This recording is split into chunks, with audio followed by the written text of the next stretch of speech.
بسم اللہ الرحمن الرحیم۔ انما المؤمنون اذا ذکر اللہ وجلت قلوبهم واذا تلیت علیہم آیاتہ زادتہم ایمانا۔ قال النبی صلی اللہ علیہ وسلم المسلم من سلم المسلمون من لسانہ ویدہ والمؤمن من امنہ الناس علی دمائہم واموالہم۔ صدق اللہ العظیم۔ اللہ پاک سچ اور حق بیان کرنے کی توفیق عطا فرمائے۔ اس 5th جنریشن وار میں، جدید میڈیا کے دور میں، اللہ پاک کی دین کی باتیں لوگوں تک پہنچانا اور ابلاغ کرنا، یہ ایک بہت بڑا نیکی کا کام ہے۔ یہ کام پہلے دوروں میں انبیاء بستی بستی میں جا کر کیا کرتے تھے، اور آج کے جدید دور میں یہ ایک جگہ بیٹھ کر پوری دنیا کے ہر خطے میں پہنچایا جا سکتا ہے۔ اور اس لیے نبی پاک صلی اللہ علیہ وسلم نے فرمایا تھا کہ قرب قیامت میں اس وقت تک قیامت نہیں آئے گی جب تک کہ دنیا کے کہیں دور کی کسی جھونپڑی میں بھی اللہ کا دین اور ایمان اسلام نہ پہنچ جائے۔ وہ جناب اسی جدید میڈیا کے ذریعے سے پہنچتا ہے۔ آج کل کی اس بحث میں جو ہم نے آیات پڑھی ہیں اور نبی پاک صلی اللہ علیہ وسلم کی احادیث مبارکہ پڑھی ہیں، اس میں ایمان اور اسلام کا باہم تعلق کی بحث ہے۔ اور ایمان دل میں ہوتا ہے، اسلام ظاہر میں ہوتا ہے، اور جتنا ایمان اچھا ہوتا ہے، مضبوط جمع ہوا دل میں ہوتا ہے، اتنا وہ اچھا اسلام بن کر بظاہر اعمال میں ظاہر ہوتا ہے۔ اور جتنا دل میں مضبوط ہوتا ہے اتنا وہ کلمہ بن کے پھوٹتا ہے، اور اتنا وہ اچھی نماز بنتی ہے، اتنا اچھی زکوٰۃ بنتی ہے، اتنی اچھے روزے بنتے ہیں، اتنا اچھا حج بنتا ہے، اور اتنا اچھا جہاد بنتا ہے۔ اور اگر وہ اعمال اچھے بنیں جن میں وہ جہاد ہے، وہ اچھی نمازیں ہیں، وہ اچھے روزے ہیں، وہ اچھی زکوٰۃیں ادا کرنی ہیں اللہ سے ڈر ڈر کر، تو وہ پھر وہ مضبوط بنتا ہے۔ اللہ پہ ایمان، اس کی آخرت پہ ایمان، اس کی تقدیر پہ ایمان، اور اس کے رسولوں پر ایمان، اور اس کی ان تمام پہلے والی شریعت کی کتابوں پر ایمان اور زیادہ مضبوط ہوتا ہے۔ اور اس لیے یہ باہم ایک دوسرے کے پہ اثر انداز ہوتے ہیں۔ اور مولانا بدر عالم میٹھی نے اپنی کتاب ترجمان السنہ میں اس کی باقاعدہ تفصیلیں بتائی ہیں کہ ایک دوسرے کو متاثر کرتے ہیں، اور باہم ایک دوسرے کا تعلق بھی ان کو زیادہ متاثر کرتا ہے اور مضبوط کرتا ہے۔ اور لازمی تقاضا بھی اس کا یہی ہوتا ہے کہ اللہ پہ ایمان، اللہ تعالیٰ کی صفات پہ ایمان، اور اس کے تمام، اس کی آخرت، اس کی جواب دہی، اور اس کا امپیکٹ نماز روزے پہ بنتا ہے تو نماز تقوی والی بنتی ہے، روزہ تقوی والا بنتا ہے، حج جو ہے وہ اللہ کی رضا کے لیے بنتا ہے۔ اور اس طریقے سے وہ بندہ اس درجے پہ پہنچ جاتا ہے جس کو کہتے ہیں وَكَانُوا مِن قَبْلُ هُم مُحْسِنِينَ۔ اور آخرت کی باتیں ہیں، جنت کی باتیں ہیں، تو خدا کہتا ہے کہ یہ وہ جنت میں گئے ہیں جو احسان کی منزل پر فائز ہو کر بندگی کیا کرتے تھے۔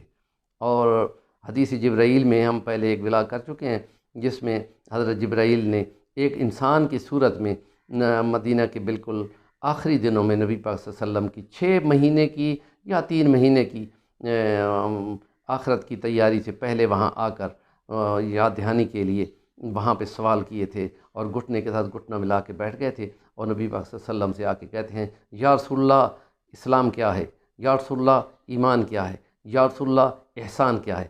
آپ صلی اللہ علیہ وسلم اس کو بتاتے تھے، اور وہ آگے تھے تصدیق بھی کرتا تھا۔ اور ایسے اجلے اجلے کپڑے تھے، اور ایسے اجلے اجلے اس کے بال تھے کہ لگتا تھا کہ یہ اجنبی بندہ ہے، کوئی پہچان بھی نہیں رہا، اور یہ کیسا تصدیق بھی کیا جا رہا ہے، حیران کن ہے۔ اور جب باہر گیا تو غائب ہی ہو گیا۔ تو حضرت عمر کو نبی پاک صلی اللہ علیہ وسلم فرمایا ذرا دیکھنا اس کو۔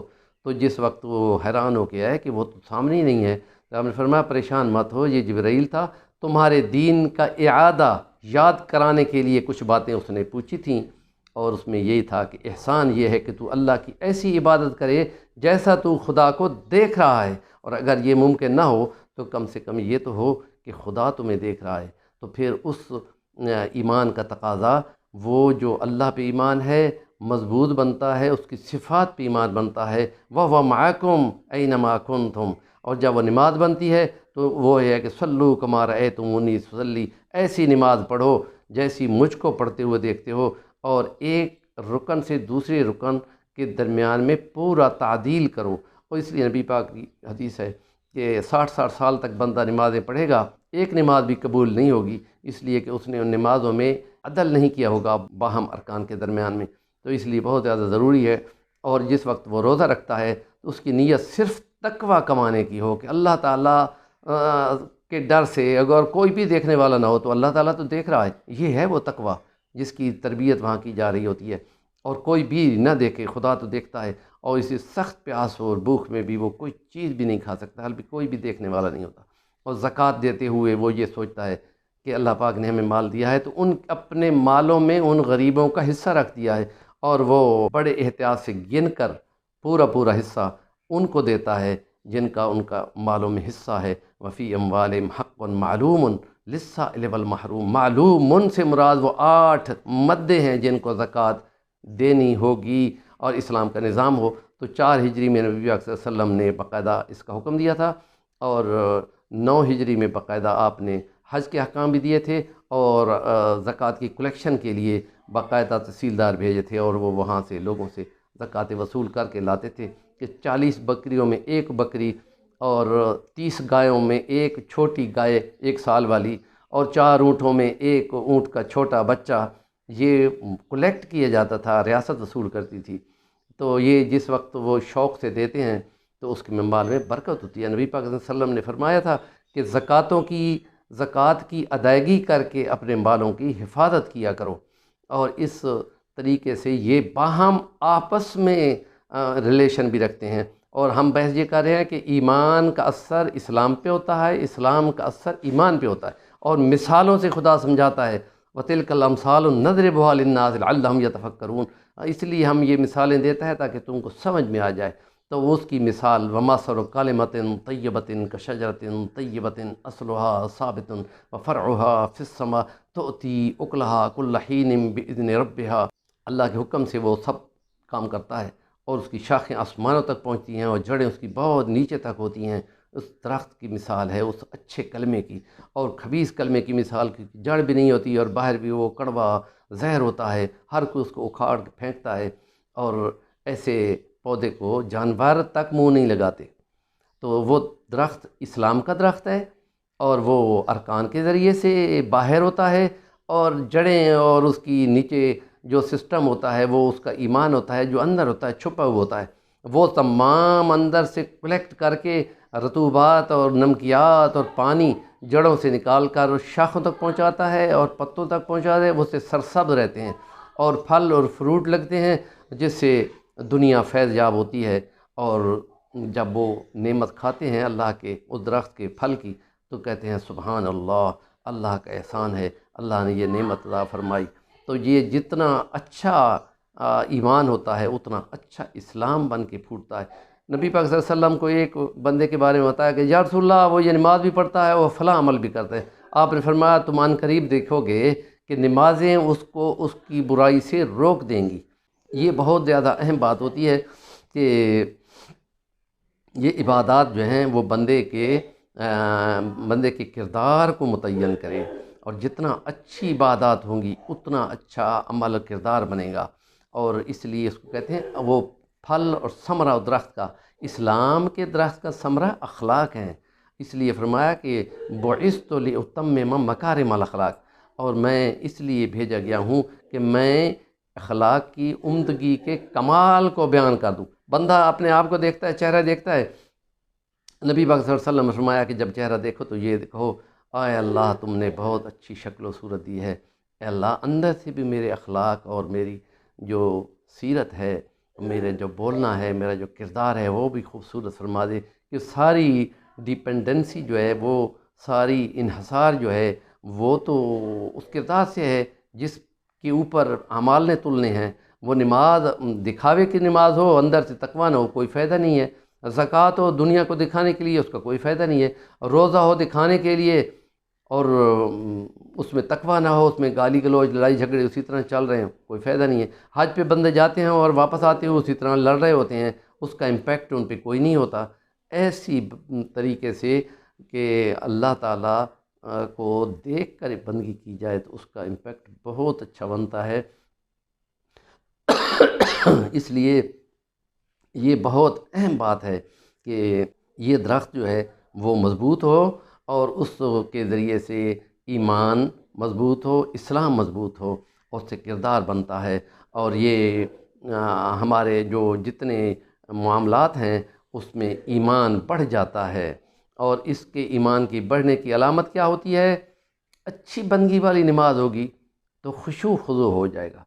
18واں پارہ جہاں سے سٹارٹ ہو رہا ہے سورۃ مومنون، قد افلح المؤمنون الذین هم فی صلاتهم خاشعون والذین هم عن اللغو معرضون والذین هم للزکاة فاعلون والذین هم لفروجهم حافظون الا علی ازواجهم۔ فلاح وہ پا جاتے ہیں جن کو حدیثوں میں آتا ہے کہ جو جہنم سے بچا لیا گیا، جنت میں پہنچا دیا گیا، وہ فلاح پا گیا۔ تو یہ مفلحون کا لفظ ہے، فلاح پا گئے، بہت بڑی کامیابی، جن کے اعمال تولے گئے اور وہ اعمال تلتے ہوئے اس کے نیک اعمال بڑھ گئے اس کے برے اعمال سے، تو اس کا اعمال نامہ بہتر ہو گیا، تو دائیں ہاتھ میں اس کو خوشخبری دی جائے گی، پاس ہونے کا سرٹیفکیٹ دیا جائے گا، تو وہ دکھاتا پھرے گا کہ لو جی۔ اور ایسے بندوں کے چہرے بھی چمک رہے ہوں کہ حشر کے میدان میں ان کا نور آگے آگے جا رہے ہوتا۔ جو سورۃ رحمان اور سورۃ الواقعہ، سورۃ الحدید میں یہ اس چیز کو، سورۃ الحدید میں اس چیز کا بیان کیا گیا ہے۔ اور منافق لوگ کہیں گے کہ ان کے تو نور ہوں گے کہ نہیں، تو ایمان والوں کو کہیں گے ذرا رکنا، ہمیں ایمان تو ان کا کہ وہ ایمان تو بہت پیچھے سے ملتا ہے۔ خدا کہتا ہے ہم دیوار مار دیں گے، ان کو نظر نہیں۔ وہ کہیں گے ہم تو تم اکٹھے رہے تھے یہ مختلف پروگراموں میں، اس چینلوں پہ رہتے ہوئے ایک دوسرے کو ساری جھوٹی خبریں پہنچاتے تھے اور ایک دوسرے سے بناتے تھے۔ وہ کہے گا کہ وہ تو تھا لیکن تم نے دنیا کو ترجیح دی، موسرتاً، دنیا تم پر غالب آ گئی، اس کا اثر تم نے لیا، ایمان والی باتوں کی طرف تم نہ آئے کہ اس میں تھوڑی آزمائش ہوتی ہے۔ تو ایمان والے بندے کے لیے دنیا کیا ہے؟ ایسے ہے جیسے مچھلی پانی سے باہر ہوتی ہے، اور ایمان والے کے لیے مسجد خوشی کی جگہ ہوتی ہے، اور جو صحیح مسلمان نہیں ہوتا اس کو بازاروں کی جگہیں بہت اچھی لگتی ہیں کہ وہاں رونقیں ہوتی ہیں۔ تو اس لیے نبی پاک صلی اللہ علیہ وسلم نے فرمایا کہ جب تم جایا کرو بازاروں میں، تو چوتھا کلمہ جو ہے وہ تمجید اگر تم پڑھتے ہو تو 1,00,000 نیکی کا ثواب تمہارے اعمال نامے میں لکھ دیا جاتا ہے۔ تو ان اعمال کے کرتے ہوئے ایمان بڑھتا ہے۔ یہ ظاہر زبان بول رہی ہے چوتھا کلمہ، یا قبرستان پہ جاتے ہوئے بندہ زیارت کرتا ہے تو یہ یقین کرتا ہے کہ آج وہ ہمارے ساتھ چلنے والے پہنچ گئے تو کل ہم بھی پہنچ جائیں گے۔ تو اس طریقے سے یہ اثرات ہیں جو اعمال ایمان کو مضبوط کرتے ہیں، اور ایمان جو ہے وہ اعمال بن کر پھوٹتا ہے، وہ جہاد اور قتال بنتا ہے۔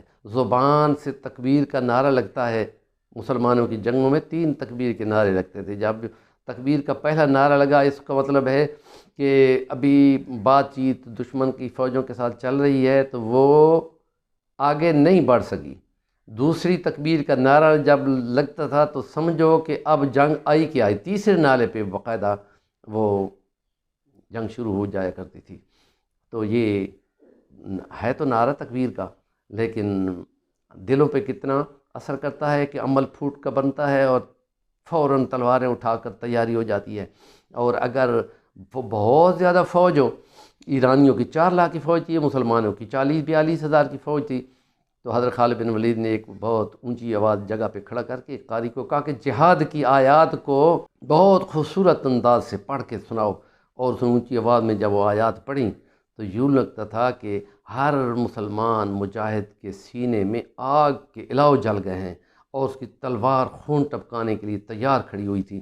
اور ایسے بھی ایمان کی قوت سے جب وہ تلوار چلاتے تھے تو دشمن کی گردنیں اڑتی جاتی تھیں۔